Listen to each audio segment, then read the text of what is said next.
Hello મિત્રો, સ્વાગત છે તમારું અમારા ડેલી બ્લોગમાં. અને આજે આપણે નીકળી ગયા છીએ 12 બીજના ધણી રામદેવ પીરના દર્શન કરવા માટે રાણુજા. અને અમે નીકળ્યા છીએ કચ્છના રાપર તાલુકાથી. અહીંયાથી અમારે 650-700 કિલોમીટર જેવું થાય છે. ફૂલ જોશથી અને સાચા મનથી શ્રદ્ધાથી નીકળી ગયા છીએ. અને અમે સાથે 5 મિત્ર છીએ. અને થોડુંક વરસાદી વાતાવરણ છે, બહુ મજા પણ આવી રહી છે ને બહુ ખુશાલ વાતચીત કરતાં કરતાં રામાપીરના સોંગ ગીતો સાંભળતા નીકળી ગયા છે. અને આપણે આગળ હવે અહીંથી પ્લાનિંગ કરી જ લીધું છે કે આપણે પોખરણ ત્યાં આજની રાત રોકાઈ લેવું છે, કેમ કે અમે એક દિવસ અગાઉ નીકળ્યા હતા. આરામથી એકદમ ફ્રેશ થઈ જાય અને બીજા દિવસે આપણે ત્યાં દર્શન કરવા માટે નીકળશું. કેમ કે આજે ભાદરવા મહિનાની બીચ એટલે બહુ મોટો મેળો અને બહુ બધા શ્રદ્ધાળુઓ ત્યાં અતિશય લાખોની સંખ્યામાં માણસો હોય છે. એટલે એટલા માટે અત્યારથી જ પ્લાનિંગ કરી લીધું છે કે આપણે પોખરણ એક હોટલ રાખીને એક આજની રાત આરામ કરશું. અને આપણે એક રાત આરામ કર્યો, સવારના જાગી ગયા અને મસ્ત બધાએ ફ્રેશ થવા લાગ્યા. ફ્રેશ થઈને તમને એના ત્યાં સુધી મેં કીધું એકાદું નાનકડો વ્યૂ દેખાડું. એટલે અમે હોટલે છીએ, સવારના જાગી ગયા, બહારનો વ્યૂ જુઓ. આ બધી ગુજરાતથી ગાડી આવેલી, બહુ બધી સંખ્યામાં. અહીંથી લોકો ચાલતા પણ બહુ જાય દર્શન કરવા માટે. તો આપણે નીકળી ગયા છીએ. હાલો હવે તો બધા થોડોક ફ્રેશ થાય એટલે નીકળી ગયા.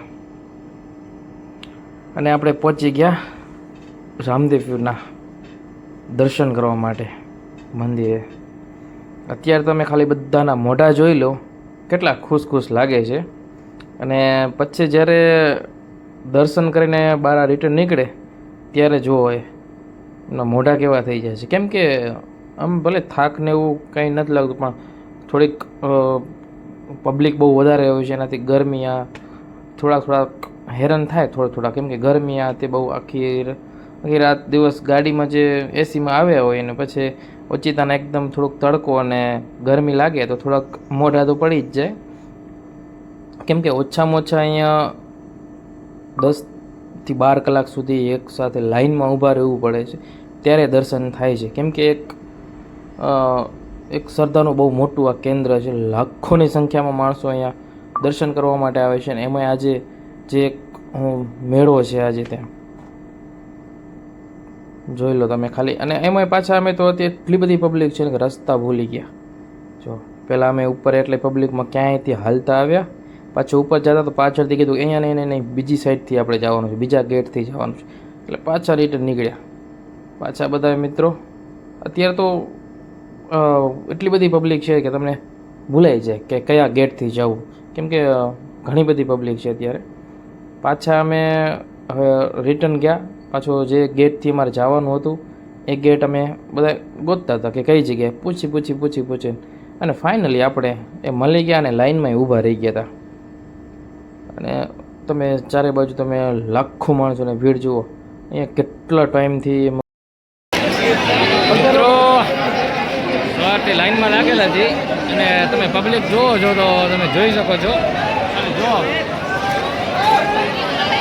આ જે અમે છે એ લગભગ 4 થી 5 કલાકથી લાઇનમાં લાગેલી, તો પણ અત્યારે હજી લગભગ 5-6 કલાક જેવું લાઇનમાં ઊભું રહ્યું છે એવું દેખાય.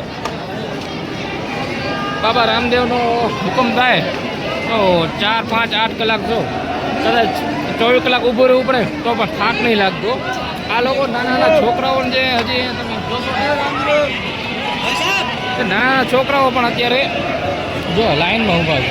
આ 4-4, 5-5 કલાકથી આ આટલા નાનકા છે છોકરાઓ. હા પિક્ચર બધા આમ જો લાઇનમાં ઊભા છીએ સવારથી. હજી 6 કલાક 7 કલાક ઊભા રહેવાનું હે. જય બાબારી, કરો મોજ, બાકી થાક નહીં લાગતો સવારથી ઊભા તોય.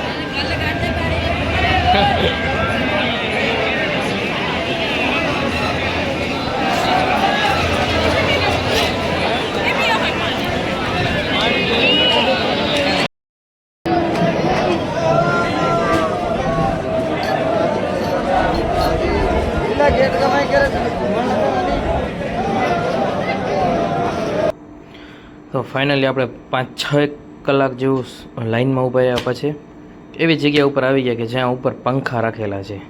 જોકે હજી આપણે ઘણો ટાઈમ સુધી લાઇનમાં રહેવાનું જ છે. હજી ઓછામાં ઓછા 3-4 કલાક તો લાઇનમાં ઊભા રહેવું પડશે. ત્યારે આપણે દર્શન કરી શકતું. એટલે સામે અત્યારે આપણને દેખાય છે રામદેવની સમાધિનો જે ગેટ છે ત્યાં એ દેખાય છે, પણ એમ છતાં પણ અંદર હજી બહુથી પબ્લિક છે. એટલે અત્યારે આમ ટાઈમ લાગશે હજી, બસ સામે જ દેખાય છે, આપણી નજરની સામે છે, તો પણ અત્યારે અંદર પણ એટલી બધી ભીડ છે ને એટલે થોડોક ટાઈમ લાગશે. અને બાકી જો બધા વિડીયો બનાવી તો સામે જોવે છે, જોકે બધા વિડીયો જ બનાવે છે, કેમ કે આખો દિવસ બીજું તો લાઈનમાં ઊભા એટલે કરે શું, રામાપીરની જય બોલાવે, હાહાકાર કરે, ને બાકી તો ફોટા વિડીયોને એન્જોય કરતાં મિત્રો સાથે. જો ફાઇનલી આપણે ગેટની અંદર આવી ગયા છીએ. હવે ગેટની અંદર જુઓ તમે, આમ ચારે બાજુ અંદર ફરી જે પાઇપથી બનાવેલા છે, જે લાઇનથી આપણે અંદર એકસાથે બધા લાઇનમાં હાલે બધાને એવી રીતે. જો તમે લાઈવ તમને પણ દર્શન કરાવવું છે. બારે LED લગાવેલી છે. હજી આમાં ઓછામાં ઓછું અઢી કલાક જેવું હજી અહીંયા દર્શન કરતા થશે. બહુ આરામ. અને અહીંયા જે સેવા કરવાવાળા લોકો છે, પોલીસ સ્ટાફ છે, બધાનો બહુ સારું, એકદમ બહુ સારું કામકાજ છે. અને જે લોકો અહીંયા પાણી આ તે બધું આપે છે એ પણ બહુ સારી એવી સેવા કરે છે. કેમ કે આટલી પબ્લિકને સાચવવી એટલે બહુ અઘરું છે, પણ અહીંનો પોલીસ સ્ટાફ બહુ સારો અને મજબૂત, બધાને એટલો પ્રેમથી જવાબ પણ આપે છે. તો મિત્રો આપણે દર્શન કરીને બહાર આવી ગયા ફાઇનલી, અને મિત્રો સાથે બધાય બહુ મજા આવી. તમે પણ ક્યારેક અહીંયા દર્શન કરવા જરૂરથી આવજો, અને આપણા ચેનલને લાઇક, સબસ્ક્રાઈબ ને સપોર્ટ કરતા રહેજો. જય રમાપીર, જય બાવારી.